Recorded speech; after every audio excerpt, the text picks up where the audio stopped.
पृथ्वी से 9 गुना बड़े एलियन ग्रह पर वैज्ञानिकों को मिले।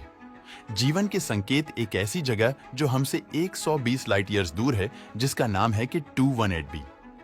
इस प्लेनेट को पहली बार 2015 में नासा के लेजेंडरी केपलर स्पेस टेलीस्कोप ने खोजा था। ये लियो कॉन्स्टेलेशन में स्थित है।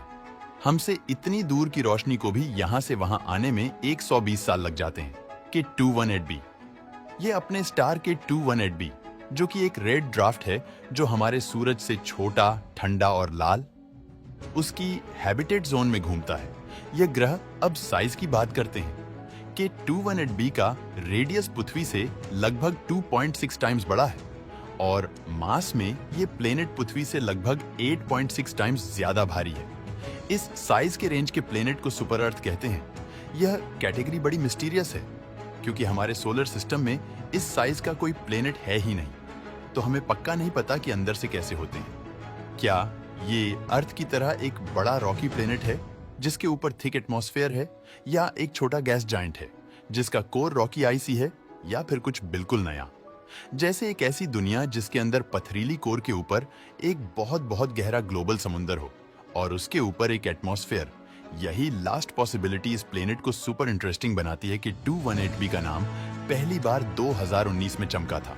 तब हबल स्पेस टेलीस्कोप और दूसरे ग्राउंड बेस्ड टेलीस्कोप ने मिलकर एक कमाल की चीज खोजी थी।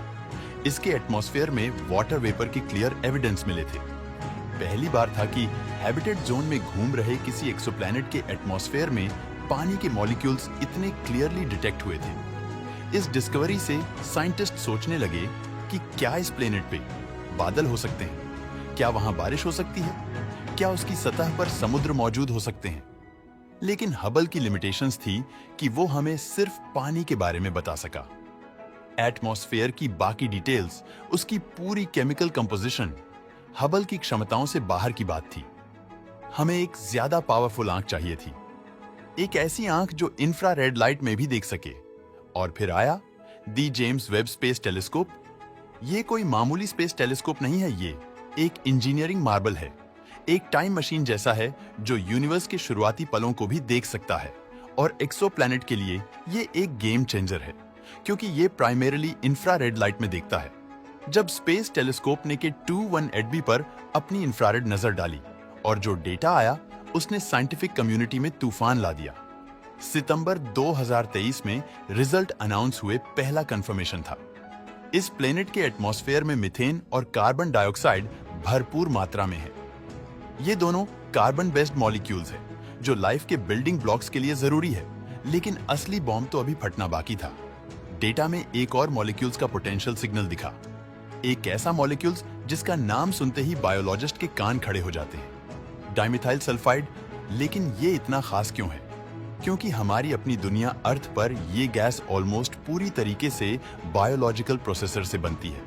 समुद्र में रहने वाले माइक्रोस्कोपिक एल्गे, जिन्हें फाइटोप्लैंक्टन कहते हैं, एक केमिकल डीएमएसपी को प्रोसेसर करते हैं और डीएमएस गैस रिलीज करते हैं। ये गैस एटमॉस्फेयर में जाकर क्लाउड फॉर्मेशन में भी हेल्प करती है। ये अर्थ के नेचुरल सल्फर साइकिल का भी एक इंपॉर्टेंट हिस्सा है और इस साइकिल को चलाने वाले मैन इंजन है। अब आप समझ सकते हैं कि एक्साइटमेंट का लेवल क्या होगा। इस खोज का महत्व इस बात से समझा जा सकता है कि यह केवल कल्पनाओं में नहीं बल्कि ठोस वैज्ञानिक मापदंडों पर आधारित है।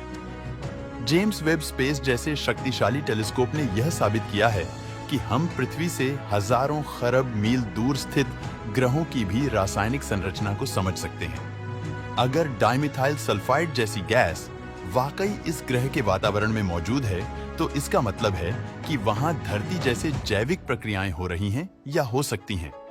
इस ग्रह के मिले जीवन के संकेत हमें यह सोचने पर मजबूर करते हैं कि शायद हम इस ब्रह्मांड में अकेले नहीं हैं। यह खोज न केवल खगोल शास्त्रियों के लिए रोमांचक है, बल्कि मानवता के लिए एक संभावित नए युग की शुरुआत हो सकती है, जहां हम एलियन शब्द को केवल कल्पना नहीं बल्कि वास्तविकता के रूप में देखेंगे। दोस्तों, वीडियो पसंद आया हो तो लाइक और शेयर करें।